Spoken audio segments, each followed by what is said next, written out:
Good morning, good afternoon, and good evening. I am Joey Francis, your life, love, and relationship coach. First and foremost, I want to thank you so much for joining me.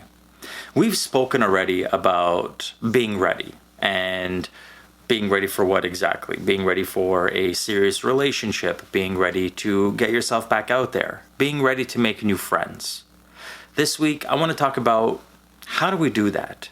And more specifically, online dating, since that seems to be the most popular way. And it's one that I actually agree with, to be quite honest with you. So, just to touch base, there are obviously other ways than online when it comes to meeting people. We can meet people organically, through friends, through colleagues at work, at the grocery store, obviously. There's many different ways that we can meet people. The thing is as we get older, we have less time to waste on such things. And that's what it comes down to at the end of the day. Being more efficient when it comes to meeting people, and obviously when it comes to dating. So let's imagine how it used to be, where during the week we're obviously working or we're in school, and it comes to the weekend and this is when we're going to go out. So whether it be a Friday or Saturday night, we're going to put time in getting ready, getting dressed up, picking a place, going to a place, and hoping that somebody comes and talks to us, or hoping that as a guy, a woman will crack a smile or look in my direction, give me the okay to approach her and talk to her. Or just approach anybody and talk to them and roll the dice whether they're actually single or not. See, that's the key. Because obviously not everybody that goes out is single and looking to meet somebody. Sometimes we're out for friends' birthdays, anniversaries, work parties. Doesn't necessarily mean that we're in the mood or open to meeting new people. But nonetheless, that's what happens back in those days. And we would try. Get shot down, get a phone number, who knows? And if it didn't happen on a Friday, maybe it happened on a Saturday. And see, even if we would do so and be successful in every week that we would go out, there is a little thing called chemistry. Now, chemistry is a very important and wonderful thing when it comes to two people coming together. But here's the thing. Chemistry could also be the downfall. The reason that we waste so much time on a specific person. Because we have this physical, in-person connection with them. We tend to maybe look the other way when it comes to deal breakers and red flags. Convincing ourselves that maybe things will be different. Maybe we'll be able to deal with it in the future. Maybe the person will change. Maybe we will change. And all these maybes. And what we're actually doing is gambling our future happiness on very specific variables changing. As opposed to what I feel is even more important, accepting someone as they are standing in front of you. See, it's that chemistry that gives us an anchor to hold on to, that allows us to convince ourselves that it's worth our time and it's worth our while. Now, let's change it and look at online dating. So, the first benefit when it comes to online dating is that we can be doing it at any time, at any place, on any day. And chances are we're doing it at our convenience. It's not like we're dropping anything. It's not like we have to get ready. We're just opening up our phone and going online. Yeah, there is less personal attachment to this. But see, this is why I think it's beneficial. Because if we match with someone, we're given an opportunity to talk to them. No chemistry to get involved, nothing to essentially put on rose-colored glasses, nothing to skew our vision. We can figure out whether somebody has or doesn't have the qualities we want or don't want in another human being in regards to finding a partner.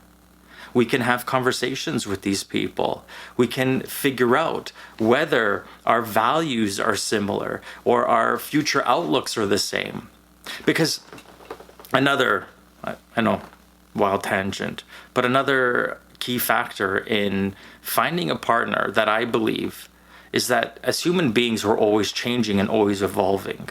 So it's not only so much to finding somebody that has the qualities we're looking for or doesn't have the qualities we don't want, but it's somebody that we can potentially grow with as opposed to grow apart from. Now, if you think back to our relationships when we were in our teens and 20s and maybe even our 30s, that we notice we could find somebody that is very similar to us and wants the same things as us. But for some reason, as we were together, we grow apart. Well, not me, but people out there that it's happened to, or people that have come to me and told me that it's happened to them. And this is why I find that finding somebody that you can grow with is extremely important. Nonetheless, let's go back to what I was talking about. So online, you're given the opportunity to actually talk to people.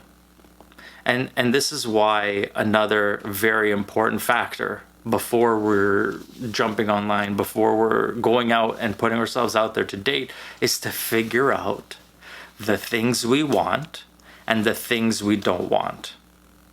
Obviously, there's going to be no concrete answer because, again, we're always evolving, we're always changing. Something that may have been a deal breaker 10 or 15 years ago, we might not care about so much today. So sit down with yourself and try your best to literally write a list. And I'm talking about the things that you need in another person, not the things you would like to have, the things that are absolute deal breakers, red flags, all of this. Write it down. Have a guide so that when you do go online, you can A, steer conversations to figure out these core things. And B, if somebody has or doesn't have the things you're looking for, you walk away. Hey, you know what? Thank you so much. You're a great human being. I don't see this working out. I wish you the best of luck in your future. And that's it. You walk away from it.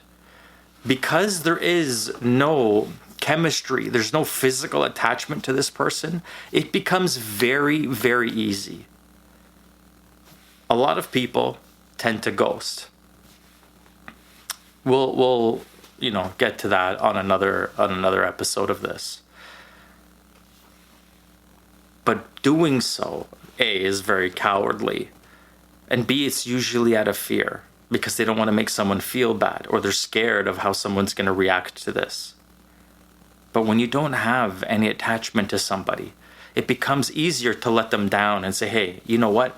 I had a great conversation with you, but you're not the one for me. And that's it, and you move on. That simple. I know. A lot of the things I do say seem easier than they are in real life, but it's still fairly easy to do so when there's no physical attachment. And if there is some sort of chemistry or physical attachment, and then you realize that the person you're dating isn't the person you thought they were, well, I think you should still, be a proper human being and walk away gracefully by letting them know. So, again, going online, you're doing it at your convenience. And then even when it comes to talking to that other person, finding out whether they have the things or don't have the things you want or don't want, you're still doing it at your own convenience. You're not letting it interrupt your life. That's another key point. That's doing it efficiently, as opposed to having to go out, having to meet someone, talking to them, etc., etc., etc. You're saving yourself so much more time this way. Now, there obviously are downsides. We don't have that physical connection, that chemistry. That's going to have to happen in the future at some point. Now, I know a lot of people are against taking the time and talking to someone. They want to know right away whether I have chemistry. And this is what I tend to tell these people. What difference does it make? You're meeting somebody what difference does it make? Because just as much as chemistry is important to you, so is if they're an alcoholic or a drug addict or someone who parties too much or someone who's of a belief that you don't believe or practices a different religion that you can't agree with or has different values from you. And all these other things can literally be solved within a few questions versus, again, getting yourself all dressed up. Or I would hope that you'd be doing that for a date. I know a lot of people these days, the whole let's be comfortable. No. Look good.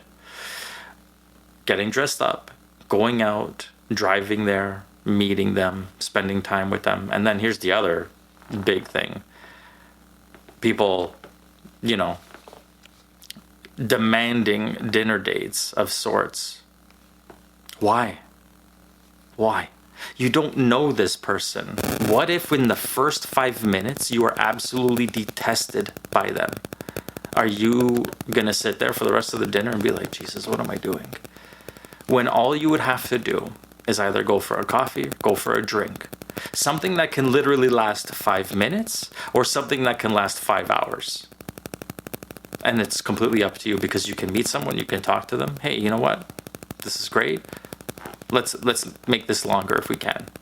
Or, hey, you know what? It was nice meeting you. I'm not feeling it. I wish you the best of luck. And off you go. Wasted minimal amounts of time. The key to everything is efficiency because, like I said, we're getting older. We don't have time to play games with people. We don't have time to waste just aimlessly talking to massive amounts of people. And it's funny because I've come across personally myself, as well as heard stories of other people coming across these types of people that want to talk to as many people as they possibly can, whether it be 5, 6, 10, 15 at a time. And it's those people specifically that I will see and say, you know what? You're not ready for anything. You're literally keeping your options wide open because you don't even know what you're looking for. You don't know what you want. And that's fine. Again, being transparent and telling people where you are in life and where you stand is the most important because you're giving someone the option to accept that and continue talking to you or not accept it and walk away, as opposed to leading them on, thinking that they're the one, thinking that you're interested in them specifically and that you want to create something with them. Don't do that, guys. Don't do that. It's not cool. Stop wasting people's time. Stop wasting your own time. So, the other online issue that I hear is that people lie. And yeah, that's very, very, very true. People do lie.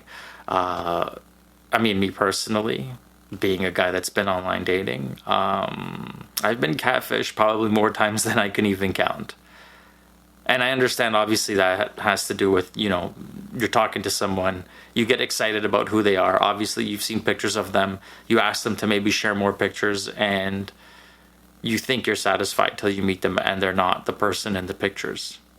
Happens a lot. And on the opposite side, I've heard from women that guys tend to lie about their age and their height. So, how do we mitigate this? Well, obviously there's ways, because prior to going out with them, you can have a quick video chat. You can ask them to share more pictures. And this is something I definitely recommend doing regardless, is having a phone conversation with someone, because the sound of somebody's voice is so important. It's so important, and so many people just gloss right over it. They just let it go.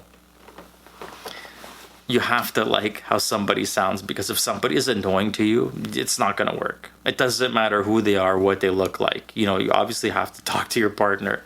And if their voice is annoying to you, you're never going to want to listen to them. And that might be a problem. That might be a problem. So in regards to people lie even in person. You can go out to a bar. You can meet someone. They could secretly be married or have a boyfriend or girlfriend, have a second life, and don't have to tell you anything and you'd have no idea, just as much as someone online could lie to you. And I understand that a lot of people, they don't even want to bother getting to know someone unless that they know they're completely physically attracted to them. And I mean, to some degree, I do understand that. That is obviously important, and it's just as important as everything else.